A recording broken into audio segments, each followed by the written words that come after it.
Assalamualaikum warahmatullahi wabarakatuh.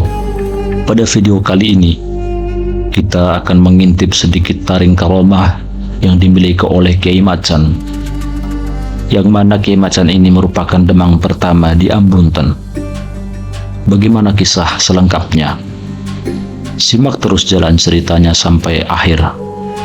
Jangan lupa klik tombol subscribe dan nyalakan notifikasinya agar tidak ketinggalan cerita-cerita menarik yang akan kami bahas selanjutnya.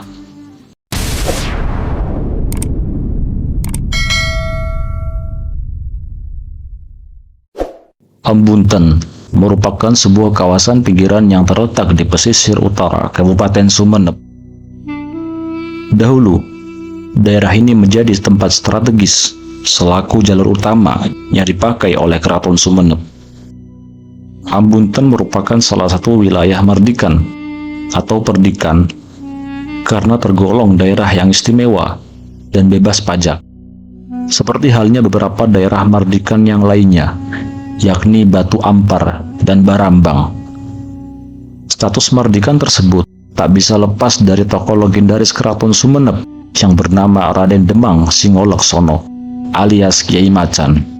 Kiai Macan merupakan keturunan langsung dari Raden Sutojoyo, seorang tokoh bangsawan sekaligus ulama yang memiliki karomah yang sangat tinggi.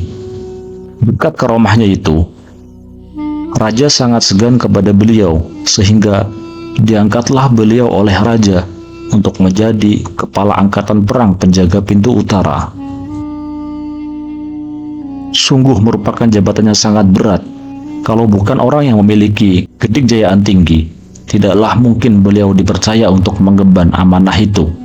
Sebagai demang pertama di Ambunten, Kiai Macan dikenal sebagai ulama dan wali Allah yang besar. Di samping itu pula, beliau juga memiliki garis kerabat dekat dengan keluarga keraton.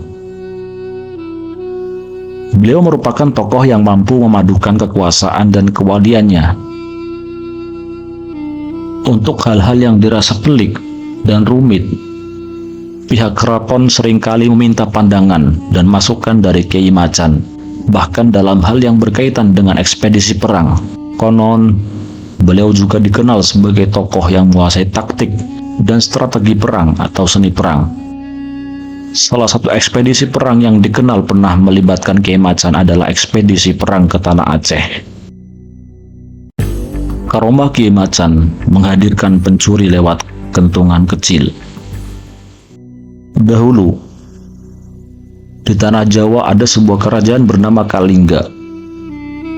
Penguasanya merupakan seorang ratu yang bernama Ratu Sima, ratu yang adil, bijaksana, dan juga berwibawa. Satu hal yang paling dikenal dari Kalingga, yaitu keamanan warganya, karena tidak ada satupun orang yang berani mengambil hak orang lain, baik sembunyi-sembunyi maupun terang-terangan.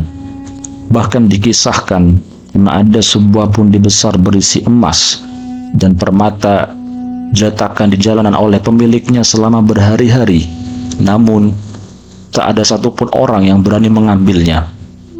Kisah tersebut ternyata ada juga yang terjadi di Ambunten, yang saat itu berada di bawah kepemimpinan Kiai Macan. Di masa Kiai Macan menjabat sebagai demang pertama di Ambunten, kawasan tersebut sangatlah aman, tenang, dan tentram. Terlebih lagi setelah Kiai Macan menunjukkan karomahnya di depan warganya saat itu, yakni Kiai Macan dapat menghadirkan para pencuri dan perampok sekaligus dengan membawa barang curiannya itu. Saat itu, warga Ambunten sangatlah resah dengan maraknya pencuri dan perampok yang beraksi di Ambunten. Hingga kabar tak sedap itu pun terdengar oleh Kiai Macan, selaku pemimpin yang berkarisma dan agung tersebut. Beliau pun kemudian mengumpulkan warganya di halaman pendopo Kedebangan Ambunten pada kala itu. Sambil tersenyum, sosok yang bercahaya dan memancarkan karisma agung itu kemudian mengambil sebuah potongan bambu dan kemudian dipukulnya pelan dengan sepotong kayu, semacam kentungan kecil atau tong-tong, kata orang Sumeneb. Bunyinya pelan, namun menggetarkan jiwa. seakan membentuk melodi yang merdu. Melodi yang seolah-olah menyingkap tabir rahasia ilahi. Suasana saat itu tenang seketika. Hadirin pun terdiam, seakan terhanyut oleh bunyi yang rasanya menembus sanubari itu. Belum selesai keanehan dirasakan oleh warganya saat itu. Tiba-tiba muncul beberapa kawanan manusia, mulai dari yang biasa saja hingga beringas. Kawanan tersebut tak lain adalah para pencuri dan perampok yang saat itu sangat meresahkan warga. Bercampur rasa takjub hadirin saat itu. Kawanan pencuri dan perampok itu datang dari arah pintu gerbang Kademangan beserta barang jarahannya. Mereka pun tertunduk lemah dan menyerahkan diri. Bunyi kentungan Kyai Macan membuat kawanan pencuri dan perampok itu dengan tidak sadar menyerahkan diri, sekaligus beserta barang yang mereka curi. Kini, bunyi kentungan sang Kyai sangat dirindukan tak hanya warga Ambuntan, bahkan oleh kawasan lain di Sumeneb.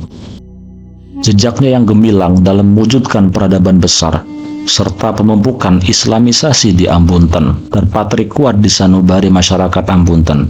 Salah satunya menempatkan Ambuntan sebagai wilayah mardikan atau wilayah yang merdeka. Wallahu a'lam bishawab.